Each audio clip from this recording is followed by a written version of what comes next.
Bhagavate Vasudevaya.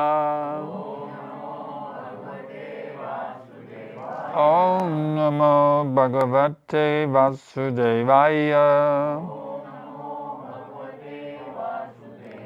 Om Namo Bhagavate Vasudevaya. Shiddatamecchavarvi Plavyamana Rasamgata Ahattakam Manushteyam Afmabesagayojitai Yasham Hridayad Asam Saisha Vidadatu Me. Translation and purport by His Divine Grace Om Vishnu Pad Paramahamsa Paribhajakacharya Astatarasadashishi Shrimad A.C. Bhaktivedanta Tri Dandi Goswami Maharaj Prabhupada. Brahma thought, while I had been engaged in the process of creation, the earth has been inundated by a deluge and has gone down into the depths of the ocean.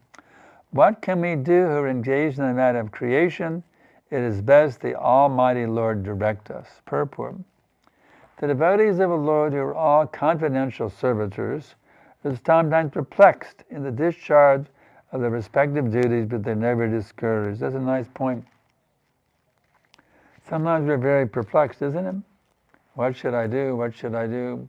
But a devotee, even though perplexed, is not discouraged because he knows Krishna is going to work it all out. They have full faith in the Lord, and He paves the way for the smooth progress of the devotee's duty. It's a very nice point. You don't have to worry, even though we're totally perplexed. What should I do? Oh no, this problem, that problem. Oh my God, I have so many problems. How's it all going to work out? But if we're actually Krishna conscious, we say, don't worry about it. Krishna's going to take care. Everything's going to be all right. It's a nice point. There's many verses here about His appearance. Now go to the next verse. It ya vidyato nasa vivarat sahanaganaga varahatoka niragad ankushta paramanaka. In other words, Brahma was not, he was perplexed but not bewildered, not discouraged. O sinless Vidura, all of a sudden, while Brahma was engaged in thinking, a small form of a boar came out of his nostril. The measurement of the creation was not more than the upper portion of a thumb. Just imagine, little tiny, the upper portion of a thumb, how small that is. How small is the upper portion of your thumb? Not even a square inch, it's so small, you see. But a little tiny boar came out.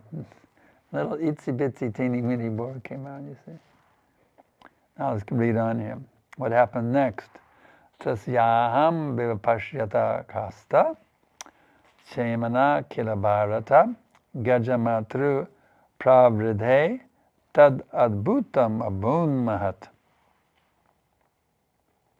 O son of Bharata, while Brahma was observing him, that boar became situated in the sky, and a wonderful manifestation as gigantic as a great elephant. So Lord Boar all of a sudden, boom, became like a big elephant compared to the little tiny top of the tip of the thumb. Marichi pramukari biprai kumarai mamanasaha dishpatat saukaram rupam taryakam asachitrada. Struck with wonder at observing the wonderful boar-like form in the sky, Brahma is like Rishi as well as the Kumaras, and Manu began to argue in various ways. Arguing amongst the sages? Sometimes the sages argue. They were arguing. Let's see what they're arguing about. Kem etat sukara vyajam satvam divyamas vastitam aho bastat sharam vidam nasayameva vinishritam. Is this some extraordinary entity come out in the pretense of a boar? It is very wonderful. It has come out from my nose. Text 22. Drishton gushta shiro matra Chanadad Ganashila Sama Apisvad Bhagavan Esha Yagame Klidiyamana. First of all, this Bora was seen no bigger than the tip of a thumb, and within a moment he has become as large as a stone. My mind is perturbed. Is he the Supreme Personality of Godhead Vishnu? Purport. Since Brahma is the supermost person in the universe, and he had never before experienced such a form, he could guess that the wonderful appearance of the boar was an incarnation of Vishnu. The uncommon features symptomatic of the incarnation of Godhead can be rooted even in the mind of Brahma. So, don't feel so bad if you're bewildered, my dear devotees. Even Brahma was bewildered. So if you're bewildered sometimes, don't feel bad about it. Oh, I'm really bewildered. Oh, don't worry, even Brahma was bewildered. Ite ini mimansa tasya Bhammana saha vzunibi Bhagavan yagya purusha Jagajan Gandasaniba. Brahma was deliberating with his sons. The Supreme Personality of Vishnu roared simultaneously like a great mountain. That's interesting. You ever hear of a mountain roaring? You ever hear a mountain roar? We never thought a mountain could roar, did we? You ever thought a mountain could roar? But now we know that even a mountain can roar from the Bhagavatam. Pretty amazing information here. Purport. It appears that great hills and mountains also have their roaring power because they are also living entities. The volume of the sound vibrated is in proportion to the size of the material body. While Rama was guessing about the appearance of the Lord's incarnation as a boar, the Lord confirmed Brahma's contemplation by roaring with his gorgeous voice. In other words, he didn't have an ugly voice. It was very gorgeous. It was not like some horrible, but it was gorgeous. A very beautiful, pleasing sound. Just like Krishna's flute, very pleasing and beautiful. When Lord Boar roared, it's not like some ordinary pig, roaring away. Ugh. But it's a beautiful, beautiful roar of the Lord in the form of a boar. Brahmanam harshayan asa harishtan stadvijotamam svagarjitena kakova pratishvanayat vibhu. The omnipotent Supreme Personality of Godhead enlivened Brahma and the other highly elevated Brahmins by again roaring with his uncommon voice. So another roar, at least the second roar coming in, which echoed in all directions. Purport. Brahma and other enlightened Brahmins who know the Supreme Personality of Godhead are enlivened by the appearance of a Lord in any of his multi-incarnations. The appearance of the wonderful and gigantic incarnation of Vishnu as a mountain-like boar did not fill them with any kind of fear, although the Lord's resounding voice was tumultuous and echoed horribly in all directions as an open threat to all demons who might challenge his omnipotency. This is interesting. We just read it as a gorgeous, and now we're reading horribly, echoed horribly. Now, is that contradictory? Gorgeous and horrible? How can it be gorgeous and horrible at the same time? Well, for the devotees, it's gorgeous. For the demons, it's horrible. You see, for the demons, it's a very frightful thing. You see. Text 25. Nishamyate gagritam sva kleda kayashu vashamamaya savkarshas sukarvasya janatapas chucha nivasinaste debi pravitar minayo grinam sma. When the great sages and thinkers that are residents of Janalok, Tapalok, and Satyalok heard the tumultuous voice of Lord Bora, which was the all-auspicious sound of the all-merciful Lord, they chanted auspicious hymns from the three Vedas. So they actually relished it very much, and in reciprocation they chanted hymns from the three Vedas. Purport. The word Mahamaya is very significant in this verse. Maya means mercy, specific knowledge, and also illusion. Therefore, Lord Bor is everything. He is merciful, he is all knowledge, and he is illusion also. The sound which he vibrated as the Bor incarnation was answered by the Vedic hymns of the great sages in the pastimes, Janalok, Tapalok, and Satyalok. Now, if our astronomers found out about those planets yet, our modern day astronomers, they know about Satyalok, no. They're completely bewildered. They think they know the whole universe, these rascals. Yes, we know the whole universe. They don't know anything, these rascals, so-called scientists. They don't know about Janalok, Tapalok, and Satyalok. The highest intellectual and pious living entities live in those planets, and when they heard the extraordinary voice of the boar, they could understand the specific sound was vibrating to the Lord, no one else. Therefore they replied by praying to the Lord with Vedic hymns. In other words, they were actually praying to the Lord. Were they praying for no, they were praying for bhakti. They weren't praying for some material advancement, they were praying out of love and devotion. The earth planet was submerged in the mire, but on hearing the sound of the Lord, the inhabitants of the higher planets were all jubilant because they knew the Lord was there to deliver the earth. There Brahma and all the sages such as Bhrigu, Brahma's other sons, and learned Brahmanas were enlivened, and they concertedly enjoined praising the Lord with the transcendental vibrations of the Vedic hymns. The most important is in the Brihanaradiya Purana verse, Hare Krishna, Krishna Krishna, Hare Hare, Hare Rama, Rama Rama, Hare. So we need to feel bad that we don't know all these Vedic hymns that they were able to vibrate from Satyalok, Tapalok, and Satyalok. We don't have to feel bad about it, my dear devotees, because we got the essence of all these Vedic hymns. Hare Krishna, Krishna Krishna, Hare Hare, Hare Rama, Rama Rama, Hare Hare. So today, being the all-auspicious appearance of Lord Varaha, we can reciprocate with his appearance by chanting Hare Krishna, Krishna Krishna, Hare Hare, Hare Rama, Rama Rama, Hare Hare. More nectar, more nectar, more nectar. Tesham satam veda vitana murtir, Brahma varyatma guna navadam, Vedanya bhuyo vibhado dayaya, Kichenda lilo jalam avishesha.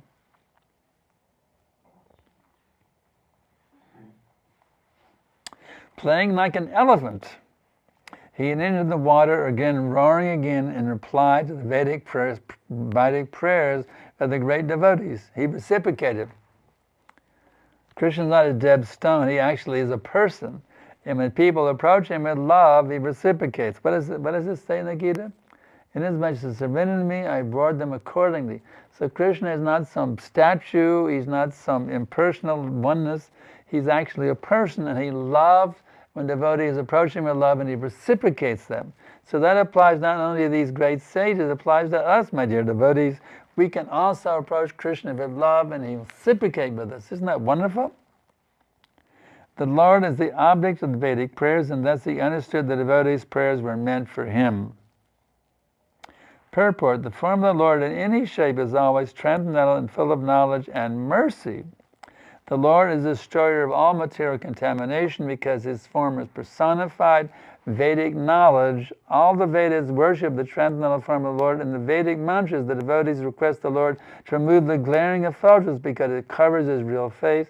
That is the version of the Upanishad. The Lord has no material form, but his form is always understood in terms of the Vedas.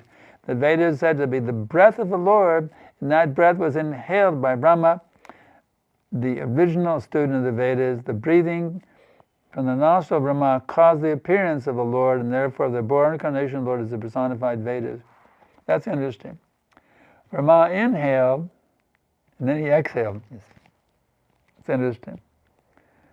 The Vedas, he inhaled, the Vedas are the breath of the Lord, that breath was inhaled. So Brahma inhaled the Vedas and he exhaled Lord Varaha. Pretty interesting pastime of Lord Brahma. You can inhale the Vedas and exhale Lord, the Supreme Lord. We can't do that with our breathing, can we? Can you inhale? We can't inhale the Vedas and exhale the Supreme Lord. Maybe someday, but not now. We can't do that in our fallen state. The glorification of the incarnation of the sages on the higher planets consisted of factual Vedic hymns. Whenever there is glorification of the Lord, it is to be understood that the Vedic mantras are being rightly vibrated. The Lord was therefore pleased when such Vedic mantras were chanted, and to encourage his pure devotees, he roared once more and entered the waters to rescue the submerged earth. Wouldn't that be wonderful if we could chant Hare Krishna and we'd hear the roar of Lord Varahadeva? Wow. We're not on that level yet. But these sages in the higher planets, Satyalok, Tapalok, and Janalok, they're able to vibrate Vedic hymns, and the Lord heard those hymns and reciprocated by roaring. You see. A beautiful, gorgeous roaring, not horrible. A beautiful, tumultuous, beautiful, gorgeous roaring came back. Text 27. Upchita ativa vala kachara katora sada bindunvan kara romasha tabak kura hetabra sita dharmsha iksha jatar babasa bhagavan mahudra.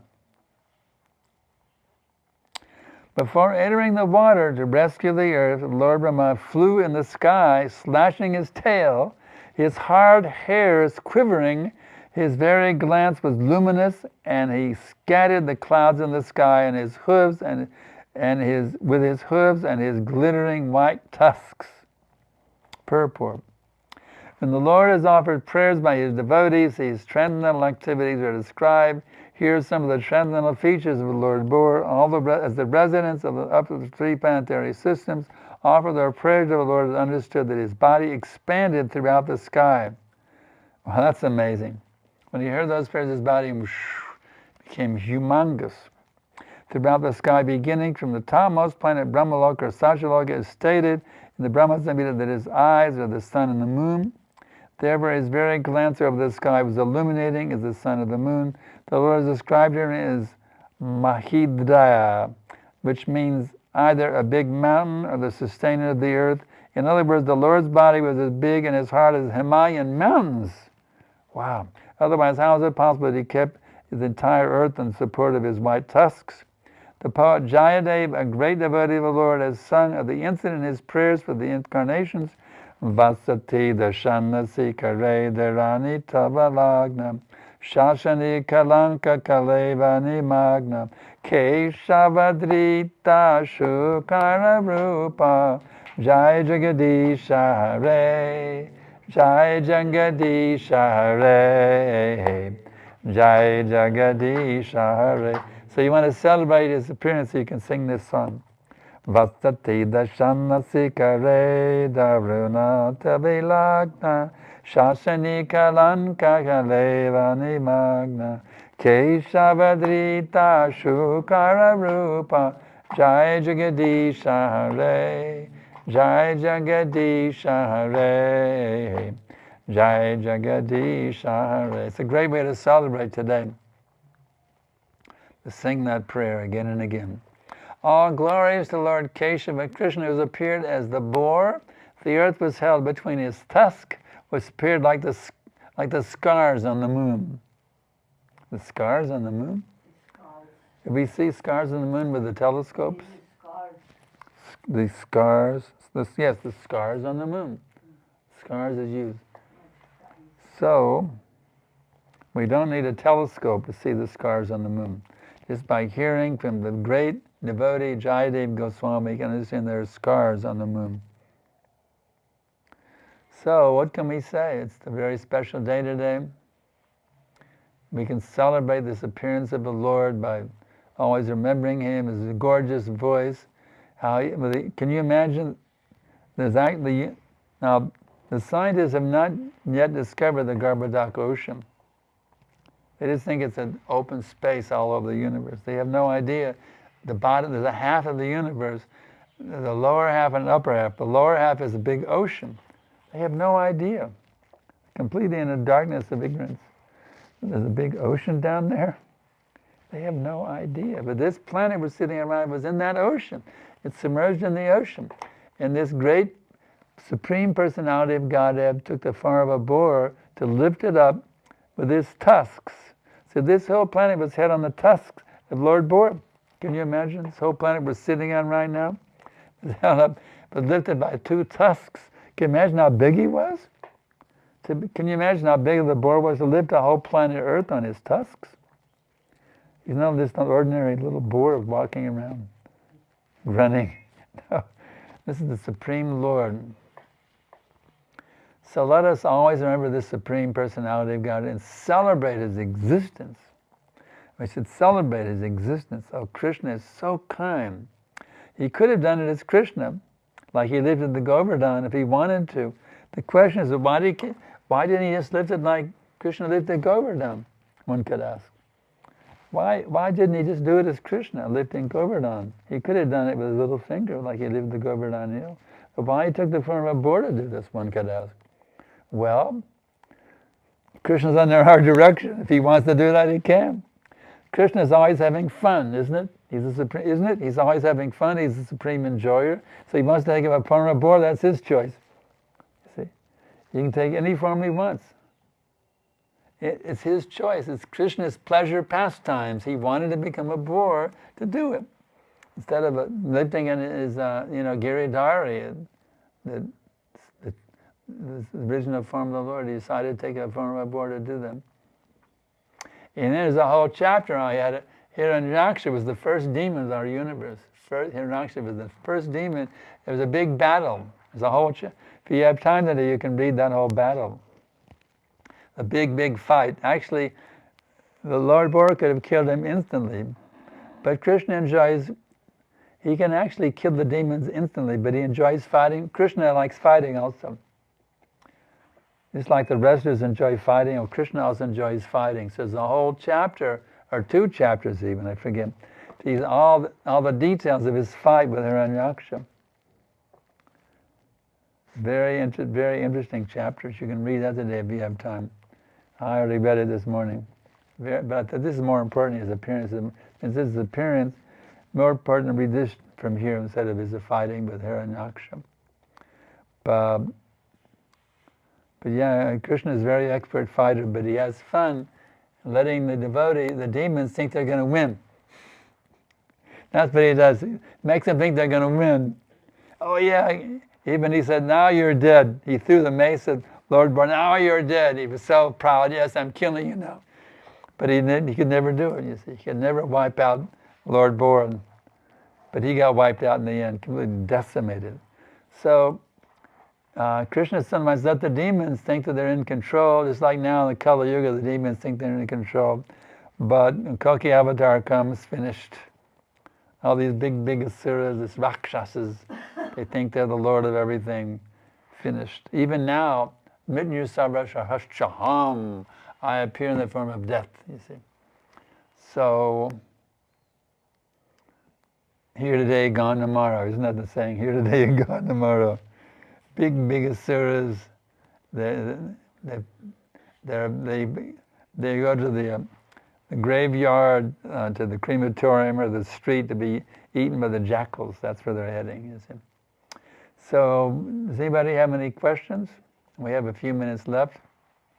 About 10 minutes left. Anybody have any questions? Let's see what we have in the chat window. No chat window questions. We can end it early then if there's no question. So like when Brahma was like... You have to help me because my hearing is bad shape. So Lord Brahma was surprised at how about this material world, that I just wanted to know that how this material world has gone down to the water from its orbit, how it has fallen down. We can look early in the chapter, it's described how it actually fell into the earth. That's interesting. I skipped that part of it because I started with verse number 17. We can look at earlier verses. It's probably described there. You can do some research, or somebody already knows how the earth fell down. I skipped over that because that part was before the appearance of Lord. It didn't fall. Huh? Hiranyaksha threw it. Hiranyaksha did what? Threw it. Threw it down? Okay. In Garbhodak ocean. Hiranyaksha did the dirty thing, throwing it down, she said. Anything else? Yes. In 25th verse, purport, it mentions First two lines, Verse, which number? 25th, 25th, 25, 35. 20. 25, okay. Let's take a look. Purport, the Maya means mercy, specific knowledge, and also illusion. Text 25, let's see. What's he asking? Can I see Yeah. purport? Purport. First two Mhm. First two lines. He's asking about these three meanings of this. Oh, that's Sanskrit grammar. The mercy, Maya, Yeah, it's Sanskrit grammar. Maya means mercy, specific knowledge, and also illusion. That's Sanskrit grammar. Even in English, we see words that have dual meanings according to context. Maya means three in one. This specific knowledge also. he's asking if this Maya means this three of all. There's three. Is it Maya contains all of these? Yeah, those three meanings are also all there in the word Maya. One understood according to context. Even in English, there's examples of that. The same word has different meanings according to the context. Even in English, I can think of an example right now, but there's many examples in English language. And languages have that feature of the same exact syllables have different meanings according to context. You understand? Anybody of English scholars here can think of an example? Yeah. What beef? Beef. You also only mentioned. You mentioning sometimes in your classes about word beef. Beef? Oh yeah. Beef also means argument. I got a beef with you. Just like I'm having a beef with Madhava right now over the beards. I have a beef with you, Prabhu. Yeah, beef has dual meaning is a good example. Okay, now let's see. Here we have a bunch of them rolling in. What proportion of surrender to Krishna should be understood that Krishna will surely protect the devotees practicing sthana bhakti? So the question is, what proportion of surrender is understood Krishna will protect? Well, according to your degree of surrender. It's very simple. According to your degree of surrender to that extent, Krishna protects you. So you want full protection or partial protection? It's our choice. We can be fully protected or partially protected according to our degree of surrender. Okay? Are the higher planets also material? Yes, they're material planets like the Earth, but not a horrible atmosphere like we have on this planet. They're heavenly planets, not with all kinds of horrible things going on. What are the plans that we do to create a conducive environment for better execution of bhakti? The plans are to expand our movement more and more, create more of a spiritual atmosphere. Our plan is to expand this movement so much they shut down the slaughterhouses especially. They shut down the prostitute houses. They shut down the liquor shops. Our plan is to preach so strongly that people say, no, we're not going to buy meat anymore. No more slaughterhouses. We want to preach. They convince people to give up this eating meat. That's one thing. Why did Lord Chaitanya show his form of Lord Varahadeva to Murari Gupta? Well, you can ask. That's probably knowing the relationships between Lord Chaitanya and his devotees. He wants to give pleasure to his devotees. Devotees want to give pleasure to Krishna, and Krishna is going to give pleasure to his devotees. Okay? We have about 6 minutes left. Yes. Yeah, so Lord Bore is an incarnation of Supreme Person, then how to understand that he is coming from Brahma, who himself has created? Why does he come through Brahma's nose? Yeah, like he's... That's his choice. He can appear however he likes to.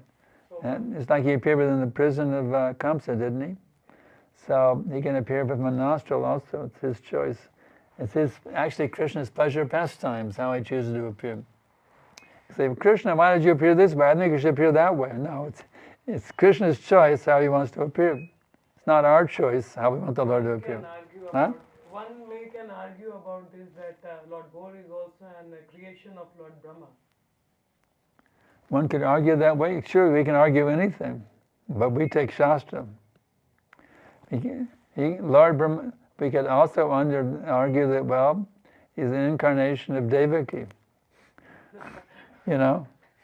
It's the same philosophy. Well, he's an incarnation of Devaki. She gave birth to him. He came out of Devaki, therefore, he's an incarnation of Devaki. You can, what is that saying? A madman, a goat can eat anything, a madman can speak anything.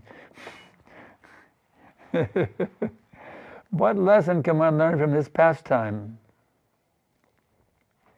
The lesson to learn, well, especially when you get to the later chapter, when Hiranyaksha is killed by Lord Bor. Don't be a demon. That's the best lesson to learn. Don't be a demon. That's the best lesson. Do not be a demon. Okay, anything else? We have 4 minutes left. Anybody satisfied? Here we go. This is a question about Brahma's bewilderment, but I don't know how to, because I didn't understand myself the question, so. It was mentioned that Brahma's mind was bewildered.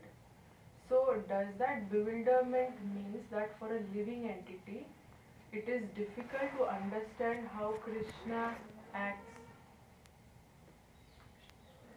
So she's asking, does it difficult for living entities to understand how Krishna acts? This Brahma's bewilderment shows that. Now, are you ever bewildered?